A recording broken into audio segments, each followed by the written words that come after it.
RTC కార్మికుల పోరాటానికి దిగొచ్చిన సర్కార్ అంటూ సమ్మె విరమణ. మొత్తానికి సమ్మె అయితే విరమింప చేసిండ్రు. సమ్మె విరమణ జరిగింది. సుదీర్ఘ చర్చల అనంతరం పలు డిమాండ్లకు అంగీకారం. ఆర్టీసీ విలీనానికి ఒప్పుకుంటూనే కమిటీ వేస్తామని వెలిక. ఇక్కడ వాళ్ళకు ఉన్నటువంటి టెన్షన్ ఏంటంటే ఇక్కడ మళ్ళా కమిటీ వేస్తామనేసరికంటేనే అర్థమవుతలేదు వాళ్ళకి. అదేంది విలీనం ఒప్పుకున్నట్టే ఒప్పుకొని మళ్ళీ కమిటీ అంటారు ఏంది, మళ్ళీ ఈ మెలికేంది, మళ్ళీ ఇది ముందర పడుతుందా లేకపోతే ఏమన్నా అడ్డం పడుతుందా అని చెప్పేసి అనుమానం ఉన్నది. యూనియన్ల పునరుద్ధరణకు సమ్మతించిన సర్కార్ అంటూ యూనియన్లను కూడా మీరు సేమ్ ఎన్నికలు జరుపుకోవచ్చు, అదంతా కూడా కంటిన్యూ చేయొచ్చు అని చెప్పేసి చెప్పారు. దశల వారీగా 11% పీఆర్సీ ఇచ్చేందుకు సుముఖత. అయితే నలు దిశల ఒత్తిళ్లతో చర్చలు జరిపిన మంత్రుల బృందం 12 గంటల పాటు చర్చలు, జేఏసీ నేతలకు బుజ్జగింపులు, సమ్మె విరమణతో అర్ధరాత్రి నుంచే రోడ్డెక్కుతున్న బస్సులంటూ సమ్మె విరమణ అయితే జరిగింది. అయితే ఇక్కడ ఆ జేఏసీ నాయకులతోని చర్చలు జరిపినటువంటి ప్రభుత్వం మంత్రులు ముగ్గురు చివరికి వాళ్ళు ఏవైతే యాక్సెప్ట్ చేసినరో వాళ్ళు అడిగినటువంటి డిమాండ్లలో వాటిని మేము చేస్తామని చెప్పినాక వాళ్ళంతల వాళ్ళే ప్రభుత్వానికి ధన్యవాదాలు చెప్పాల్సినటువంటి పరిస్థితుల్లో చిత్రంగా ఒక్కసారి ఈ క్లిప్పింగ్ చూడండి ఎట్లుంటాయో తెలుసా.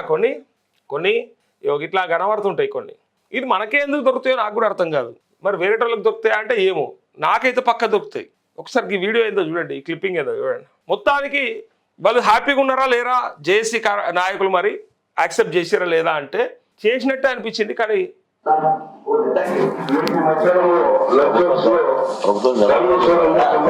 పొన్నం ప్రభాకర్ ఏమడుక్కుంటుండు తెలుసా, ఏమడిగిండు తెలుసా, ఏమా ప్రభుత్వానికి ధన్యవాదాలు తెలిపరావే, ప్రభుత్వానికి ధన్యవాదాలు తెలుపుర్రి, ప్రభుత్వానికి థ్యాంక్స్ చెప్పేది లేదా అని మంత్రి అడుక్కుంటుంటే అప్పుడు ఈయన మెల్లగా మొదలుపెట్టిండు. చూడు ఇగో చిత్రంగా ఉంటుంది. ఇగో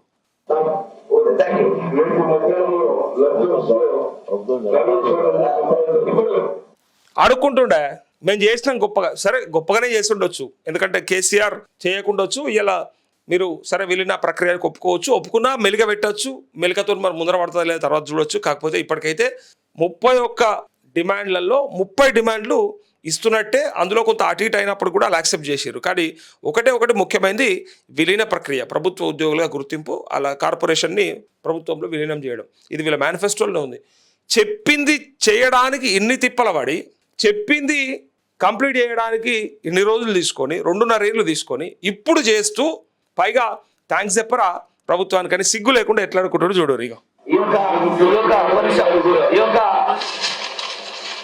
ఆయన చెప్పకపోతే ఈయన చెప్పించుకొని పక్క పొంటి మాట్లాడుతున్న ఆయన ఆపమని ఆగవా ఇగో చెప్తాడు, ఇగో ఆయన చెప్తుండు ఇగో అని చెప్పించి మరి ఇక్కడ ఉంది కోసం కావాలంటే ఇక్కడ చూడండి.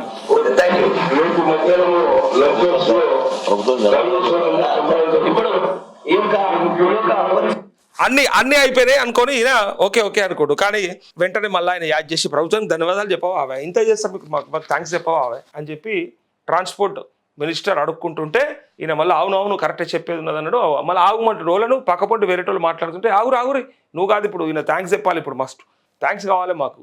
చేసిందే 2.5 ఏళ్ళ తర్వాత, చెప్పింది అప్పుడెప్పుడో ప్రతిపక్షంలో ఉన్నప్పుడు. అది ఇక ఎన్నికల ముందు యాక్చువల్గా అటు ఇటుగా ఇది ఇట్లా ఈడి దాకా వచ్చింది, కానీ లేకపోతే అప్పుడు అయిపోతుండే, గత గవర్నమెంట్లో అయిపోతుండే. ఎట్లా అయిపోతుండే ఒకసారి చూడరు. కొంతమందికి తెలియక ఇలా ఏం మాట్లాడతారంటే కేసీఆర్ కథం పట్టించిండు, కేసీఆర్ ఖరాబ్ చేసిండు కాబట్టి వీళ్ళు ఎన్నుకున్నారు, వీళ్ళని ఎన్నుకున్న తర్వాత ఇలా వీళ్ళేపటికే చేసారు కానీ లేకపోతే కేసీఆర్ అయితే చేయకపోవని చెప్పి మాట్లాడేటోళ్ళకి ఒకటే సమాధానం.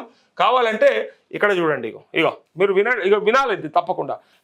తెలంగాణ తొలి ముఖ్యమంత్రి కేసీఆర్ ప్రారంభించి పూర్తి చేసిన ఆర్టీసీ విలీన ప్రక్రియ. ఈ విలీన ప్రక్రియ కేసీఆర్ ఎట్లా మొదలుపెట్టిండు, ఎవరు చెప్పారు కేసీఆర్ మొదలుపెట్టినని. అప్పుడు 40-50 మంది కార్మికులను పొట్టన పెట్టుకున్నాడు కేసీఆర్. ఇంకా కేసీఆర్ చెప్పిండా, కేసీఆర్ చేయంగా అయిందా విలీనం, కేసీఆర్ అసలు చేయలేకపోతేనే కదా వీళ్ళు మేనిఫెస్టోలో పెట్టుకున్నారు. అంటే ఆ రోజు జరిగిన ప్రక్రియ ఏందో మీరు చూడండి, తర్వాత అర్థం చేసుకోవాలి. కాంగ్రెస్ ప్రభుత్వం 2.5 ఏళ్ల తర్వాత తలగ్గింది. కార్మికుల సమ్మెతో దారిలోకి వచ్చిన ప్రభుత్వం విలీన ప్రక్రియ కమిటీ వేసేందుకు మాత్రమే సుముఖత వ్యక్తం చేసింది. కమిటీ వేసేందుకే నాకున్నటువంటి డౌట్ కూడా కదే, కమిటీలు మస్తుకేస్తారు అంత మాత్రం అయిపోయినట్ట. జేఏసీ నాయకులతో ఇటుపక్క అధికారులతో కలిపి ఒక అధికారిక కమిటీ, అధికారిక కమిటీ అయినప్పటికీ ఒకవేళ ఆ కమిటీ ఏమని తేలిస్తే అక్కర్లేదని చెప్తే మరి ఏం చేస్తారు మళ్ళీ. అది ఎట్లా అంటే ఇప్పుడు మనం ఊర్లలో పంచాయతీలు అయితే పంజులు ఎన్నుకుంటాం చూడు. ఇప్పుడు అటు 100 మంది ఇటు 100 మంది ఉంటే మళ్ళీ పర్షాన్ అయిపోతుంది, మళ్ళీ 100 మంది లొల్లి పెట్టుకుంటే మళ్ళీ ఎక్కువ అవుతుందని అలాగే ఒక 5గురిని ఇళ్ళకి ఒక 5గురిని 6గురిని అని పంజులు అని చెప్పి అనుకుంటారు. మనకు కూడా ఎరక ఊర్లలో పంచాయతీల దృష్టిలకు తెలుసు. ఆ పంజులు పోయి పంచులు అంటారు రకరకాలు అంటారు. పక్కకు పోయి సపరేట్గా ఆ 10 మందో 20 మందో లేదా ఆ 12 మందో మాట్లాడుకొని వాళ్ళు తీర్మానం చేసుకొని తీసుకొచ్చి చెప్తారు.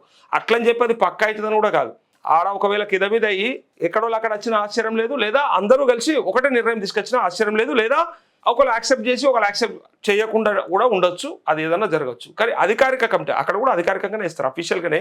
ఇటు 100 మందికి వాళ్ళ రిప్రజెంటేటివ్, ఇటు 100 మందికి వాళ్ళ రిప్రజెంటేటివ్, వాళ్ళే పోయి పక్కకు పోయి మాట్లాడి డిసైడ్ చేసి రావాలి. ఇక్కడ అధికారులు ప్లస్ జేఏసీ నాయకులు కలిసి కూర్చుంటే రేపు పొద్దున వాళ్ళ ఆ సమస్యలు ఏమన్నా ఉత్పన్నం అయితే వాటి గురించి చర్చ చేసినప్పుడు యాక్సెప్ట్ చేయకపోతే దీనివల్ల మరి ఇట్లా ఇబ్బందులు వస్తే మరి కొన్ని రోజులు ఆగుదాం, లేకపోతే మళ్ళీ చూద్దాం, లేకపోతే వాయిదా వేద్దాం అనుకుంటే డిలే చేస్తే రేపు పొద్దుగల గ్యారంటీ ఏందనేది ఇక్కడ అనుమానం. అయితే ఇక్కడ ఇగో తిరిగి ప్రకటించేందుకు కమిటీ వేస్తామని పట్టుబడడంతో జేఏసీ నేతలు చివరి వరకు పోరాడి ప్రభుత్వ ప్రతిపాదనలకు అంగీకరించారు. యూనియన్ల పునరుద్ధరణ అంశాన్ని మేనిఫెస్టోలో పెట్టి ఇన్నాళ్ళు మోసగించిన ప్రభుత్వం చర్చల్లో కూడా అదే నాంచివేత ధోరణిని అవలంబించింది. యూనియన్ల పునరుద్ధరణపై కార్మిక సంఘాల నేతలు ఏమంటారు అనేది ఒక్కసారి చూడండి. ఎందుకంటే మళ్ళా అనుమానం. ఓకే, ఇప్పుడు ఒకవేళ ఎన్నికలు నిర్వహించుకుంటాం, నిర్వహించుకుంటే మరి రేపు పొద్దుగాల ప్రభుత్వ విలీనం జరిగితే అంటే ప్రభుత్వంలో ఇవి కార్మిక సంఘాలకు మరి ఎట్లా ఉంటుంది? రేపు పొద్దుగాల విలీనం జరిగితే మరి మీరు ఎట్లుంటారు అని అడిగిరట. అంటే మేము ఉద్యోగ ఉపాధ్యాయ సంఘాలు లేవా, వాళ్ళ లెక్కనే ఉంటాం అని చెప్పన్నారట. ఇగో ఇప్పటి వరకు నిర్ణయం తీసుకోవాలని పట్టుబడడంతో దానిపై ఆర్టీసీ యాజమాన్యం ప్రత్యేకంగా మాట్లాడిన తర్వాత ఓ నిర్ణయానికి వస్తామని పేర్కొంది. అయినా కార్మిక నేతలు ససేమేరా అని పట్టుబట్టడంతో దానిపై కూడా నిర్ణయం తీసుకొని గ్రీన్ సిగ్నల్ ఇచ్చారు. ఒకవైపు ఆర్టీసీని ప్రభుత్వంలో విలీనం చేసుకుంటే మరి గుర్తింపు కార్మిక సంఘాలు ఎట్లా ఉంటాయని ప్రభుత్వ పెద్దలు మెలికపెట్టినట్టు తెలిసింది. ఎట్లుంటాయి మరి ఒకవేళ ప్రభుత్వంలోకి మేము మిమ్మల్ని విలీనం చేసుకుంటే మీ సంఘాన్ని, అది మీ కార్పొరేషన్ని మరి గుర్తింపు ఉన్నటువంటి సంఘాలుగా ఎట్లా ముందరకు పోతారు? మరి అట్లా సాధ్యపడదు కదా. మరి ప్రభుత్వ ఉద్యోగులు గుర్తించిన తర్వాత ఇంకా కార్మిక సంఘాలు ఎట్లుంటాయి అంటే మేము ఉంటాం కానీ ఉపాధ్యాయ ఉద్యోగ సంఘాల్లాగా ఉంటామని చెప్పి దీనిపై కార్మిక నేతలు ఉద్యోగ ఉపాధ్యాయ సంఘాల్లో తాము ఉంటామని పట్టుబట్టడంతో అప్పుడు సానుకూల నిర్ణయం ప్రకటించినట్టు తెలిసింది. కాగా ఆర్టీసీ కార్మికులు పీఆర్సీ విషయంలోనూ పట్టుబట్టారు. వారు డిమాండ్ చేసినంత కాకుండా 11% పీఆర్సీ ఇచ్చేందుకు సర్కార్ సుముఖత వ్యక్తం చేసింది. 11% ఇవ్వడానికి సిద్ధమైందట. ఇక శంకర్ గౌడ్ అంత్యక్రియల తర్వాత తాత్సారం, అంత్యక్రియల దాకా కొంత తాత్సారం చేసినట్టుగా అనిపించింది నిన్న. ఎందుకంటే వాళ్ళు మంత్రులు కూర్చొని చర్చ చేసే టైంలో గడికి ఒక మంత్రి లేదా బట్టి విక్రమార్క లేసిపోయి వేరే కార్యక్రమాలు అటెండ్ చేసి వచ్చి ఎక్కడికి వెళ్ళి అక్కడ అంత్యక్రియలు కంప్లీట్ అయిపోవాలి. అంత్యక్రియలు నడుస్తున్న టైంలో ఇక్కడ ఒకవేళ యాక్సెప్టెన్సీ లేకపోతే వీళ్ళు బయటకు వచ్చి మళ్ళీ లొల్లి వేస్తే అది ఇంకా పెద్దగా అయిపోతుందని చెప్పి భయపడి కావాలని అంత్యక్రియలు నడుస్తున్నంతసేపు ఆ కార్యక్రమం అయ్యేంత వరకు దాన్ని తాత్సారం చేసుకుంటారే. పొద్దుందాకా మెల్లగా నువ్వు కచ్చిరనుకో ఇక మీటింగ్, ఈ ఎమర్జెన్సీ ఆ ఎమర్జెన్సీ అది ఇది అనుకుంటా తీసుకొచ్చి లాస్ట్కి అర్ధరాత్రి స్వీట్లు కూడా తినిపించుకుర్రు. అందరూ షాక్ అయిపోయారు. స్వీట్ డబ్బాలు కూడా ముందే తెచ్చిపెట్టుకుర్రా? అర్ధరాత్రి కూడా స్వీట్ డబ్బాలు అయితే దొరకాయి కదా.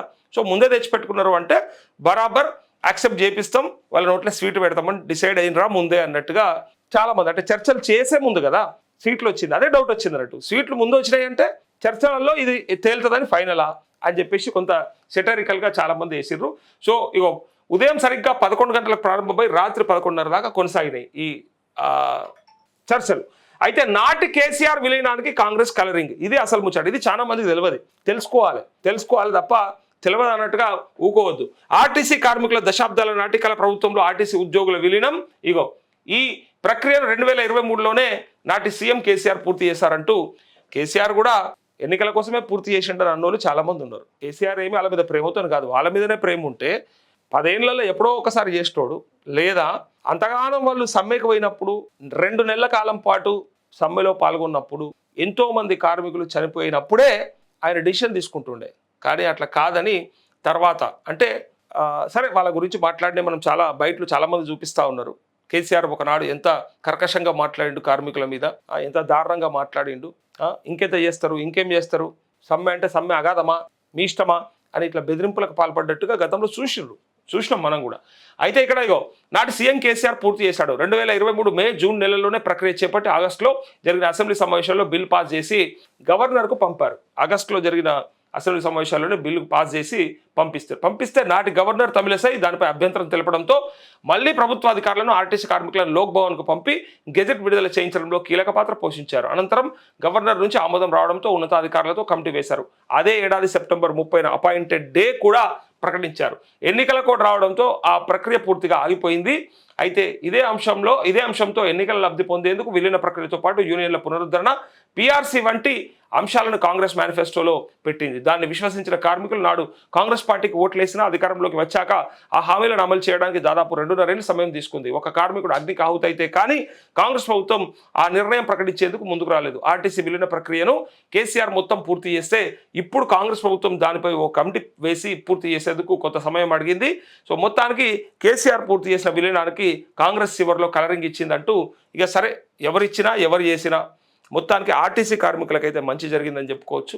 సో ఆ జేఏసీ నాయకులతో పాటు అధికారుల కమిటీ ఏదైతే ఉందో అది ఖచ్చితంగా చర్చలు ఫలవంతమై ఫైనల్గా వాళ్ళని ప్రభుత్వ ఉద్యోగులుగా గుర్తిస్తూ విలీనాన్ని కూడా చేపట్టితే అందరూ సంతోషంగా ఉంటారు, కార్మికులు సంతోషంగా ఉంటారు, అందరూ కూడా సంతోషంగా ఉంటారు.